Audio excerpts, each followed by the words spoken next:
بلم بن باعورہ کا واقعہ قرآن مجید میں سورہ اعراف میں بیان کیا گیا ہے۔ یہ ایک ایسا شخص تھا جسے اللہ نے علم الہی اور دعاؤں کی قبولیت کی نعمت عطا کی تھی، مگر بعد میں وہ دنیاوی لالچ اور گمراہی میں مبتلا ہو کر بدترین انجام سے دوچار ہوا۔ سورہ اعراف میں اللہ تعالیٰ نے فرمایا، اور اے نبی، انہیں اس شخص کا حال سنائیں جسے ہم نے اپنی آیات کا علم دیا تھا، مگر وہ اس سے نکل بھاگا تو شیطان اس کے پیچھے لگ گیا اور وہ گمراہوں میں شامل ہو گیا، اور اگر ہم چاہتے تو اسے ان آیات کے ذریعے بلند مقام عطا کر دیتے، مگر اس نے زمین یعنی دنیا کی طرف جھکاؤ اختیار کیا اور اپنی خواہشات کے پیچھے چل پڑا، تو اس کی مثال اس کتے کی مانند ہے کہ اگر تم اس پر حملہ کرو تو وہ ہانپے، اور اگر اسے چھوڑ دو تب بھی وہ ہانپتا رہے۔ یہی ان لوگوں کی مثال ہے جو ہماری آیات کو جھٹلاتے ہیں، پس یہ حقائق بیان کرو تاکہ وہ غور کر سکیں۔ مفسرین کے مطابق جب حضرت موسیٰ علیہ السلام اپنی قوم کے ساتھ سرزمین کنعان یا شام میں داخل ہوئے تو وہاں کے بادشاہ بالق بن باعور کو خطرہ ہوا کہ حضرت موسیٰ علیہ السلام اور ان کی قوم اس کے ملک پر قابض ہو جائیں گے۔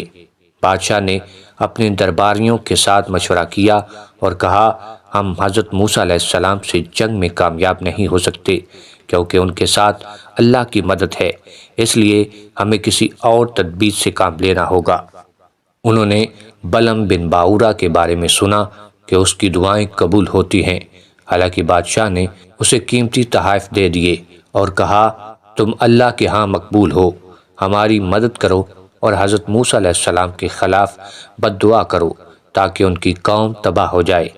بلم نے پہلے تو انکار کیا اور کہا، یہ اللہ کے نبی ہیں، میں ان کے خلاف بد دعا نہیں کر سکتا۔ بادشاہ نے اسے بہت زیادہ مال و دولت دینے کا وعدہ کیا اور اس کی قوم نے بھی اسے مجبور کیا۔ بلم کے دل میں دنیا کی محبت آ گئی اور اس نے اپنے علم کو پس پشت ڈال کر حضرت موسیٰ علیہ السلام کے خلاف بد دعا کرنے کا ارادہ کر لیا۔ بلم نے اللہ کا اسم اعظم پڑھ کر حضرت موسیٰ علیہ السلام کے خلاف بد دعا کی، مگر اللہ نے اس کی زبان پلٹ دی اور بد دعا بنی اسرائیل کی بجائے اس کی اپنی قوم کے حق میں قبول ہو گئی۔ یہ دیکھ کر بادشاہ اور اس کے لوگ گھبرا گئے، مگر بلم اپنی ضد پر قائم رہا اور مزید کوشش کرتا رہا، یہاں تک کہ اللہ نے اس کی عقل سلب کر لی اور وہ ذلیل و خوار ہو کر ہلاک ہو گیا۔ بلم بن باعورہ ایک عظیم المرتبت عالم اور اللہ کا مقرب شخص تھا،